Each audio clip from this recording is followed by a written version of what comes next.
大家好. Hi everybody, my name's Nick. Now most of you probably don't know who I am. This is the first video I've done. But what I want to talk about today are the two most important things that I think you should keep in mind when you're learning Chinese. Now most of you probably don't know who I am. I started studying Mandarin back in 2002 at university, and I studied it for a few years. I then didn't speak a word for a number of years. I went back, picked it up again, studied in China, lived and worked in China. I was using Chinese every day.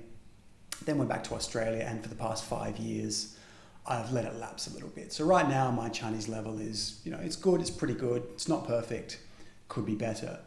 But if you want to judge for yourself, you can go to the end of this video, and I'm going to repeat everything I just said in Chinese, so you can gauge for yourself. But I want to talk about the two things that I've found to be most important in getting my Chinese to a pretty good level.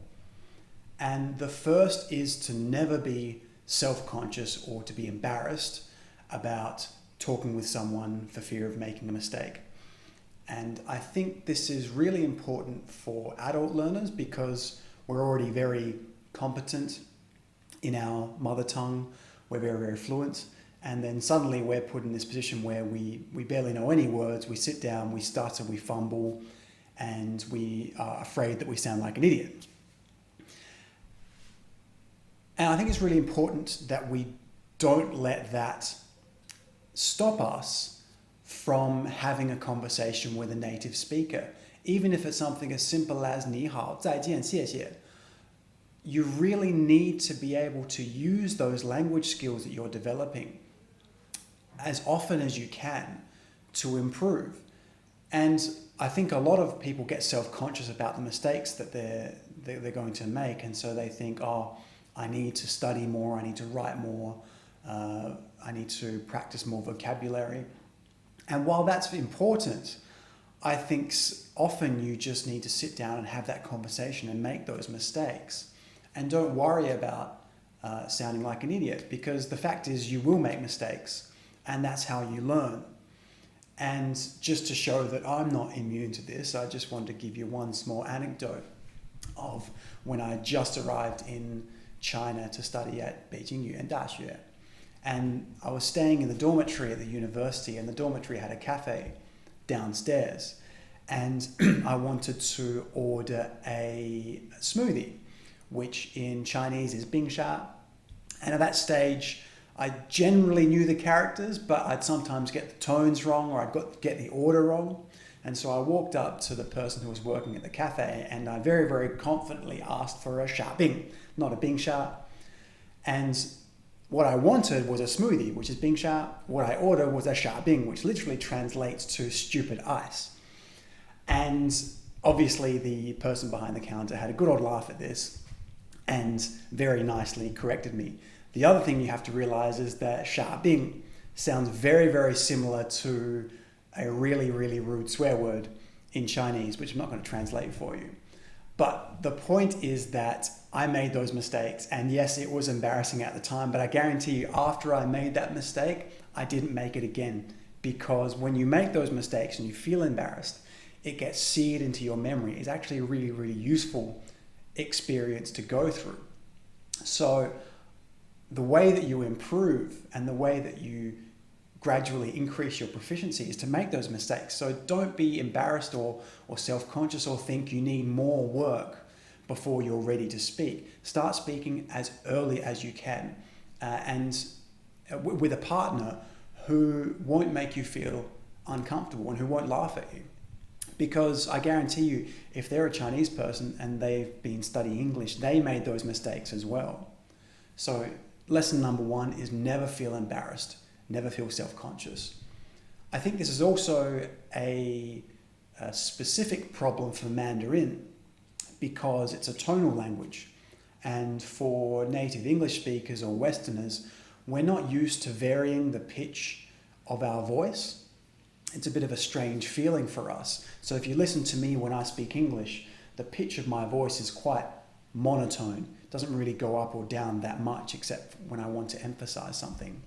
And then you go to Chinese on your first day, you're taught these tones of ha, ha, ha, ha. And you're taught to really exaggerate them. And you can feel very, very self-conscious just because it's something that you're not used to. But again, I think you really need to appreciate that exaggerating those tones really does help you learn. And you should be focused on what helps you learn, not what makes you feel comfortable. Because what makes you feel comfortable is everything that you're used to. And you're not going to be able to become good at Chinese when you're not used to Chinese. You need to go through this period of discomfort, of exposing yourself to something new, of working those muscles in your mouth and your tongue to make those tones. So don't feel self-conscious either about making mistakes or about exaggerating your tones when you speak. So that's the first lesson. The second thing that I found really important, which to be honest with you, when I was at university, I didn't really internalize, is that it requires work and it requires consistent daily effort to learn characters specifically. Chinese is obviously a logographic language, so we use characters versus languages with an alphabet like English. And the difference I found is that, say when I was learning German, I can pick up a piece of text and read out loud a paragraph. And if there are words that I've never seen before, I can at least pronounce them, I can speak them out loud, and generally I can understand or at least guess what the meaning of that word is in the context of the paragraph. But with Chinese, that's much more difficult. If you give me a passage of Chinese text and it has characters that I've never seen before, it's very difficult for me to pronounce them or even guess. And that means it's much more difficult for me to try and get an idea of what they mean in the context. And so I don't think there's any way around it. You just have to sit for about an hour a day and practice writing characters. Pinyin is not enough. You must write the characters because that's what enables you to pick up an unfamiliar piece of text and read it and internalize what the meaning of those words is, because it's much more effective, I found, to learn vocabulary when you're learning it in context. When you're not just looking at characters on a list, on a vocab list, you're actually reading a sentence with 5 or 6 or 7 other characters around it. That really helps you get a much deeper feeling for what those words mean. And the first time I was at university, I didn't really do this. I tried to coast through on maybe an hour a week, if I'm honest, and that's just not enough. The second time around, I found it much more productive. 1 hour every day of rote learning characters. And that's not to say that you can't then practice them out loud and read those passages of text, but you do need to put the time in to actually write them out and be able to recognize them when you do come across that text. So those are my 2 lessons. 1, never be insecure, never be embarrassed. Embrace your mistakes and embrace the exaggerated tones that you need to improve your Chinese. And second of all is just put the time in, an hour a day. I'm not going to lie, it is a lot of work and it will take some time, but it is very rewarding. So that's all from me today. If you want to go check out my website, it's at fluent.academy.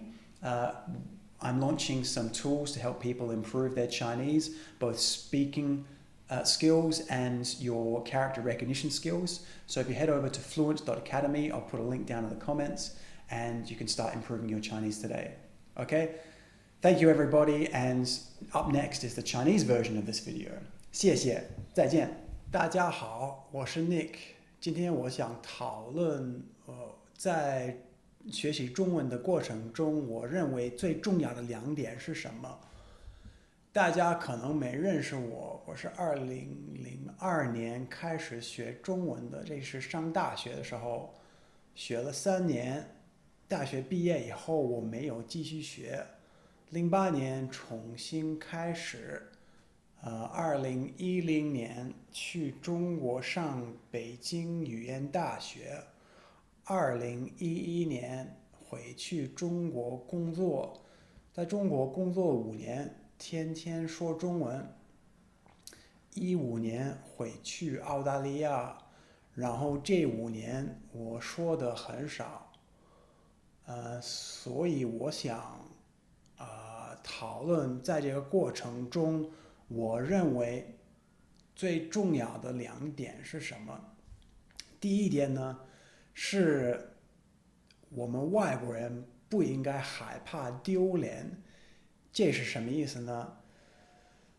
是我们有的时候会，呃，我们不愿意跟中国人说话，因为我们害怕我们会说错，我们的语法是不对的。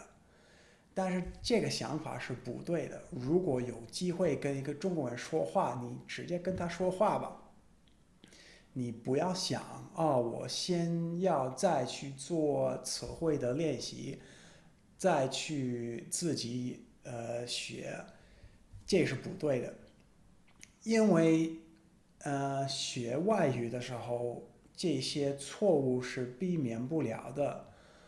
你最好的一个学习办法是跟一个人有对话，然后这个人会把你的错误改正，这样你的中文会进一步。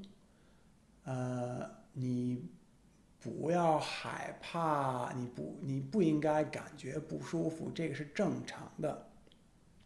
举个例子呢，我在中国上大学的时候，有一天想点一杯冰沙，我去我宿舍里的一个咖啡馆找一个服务员。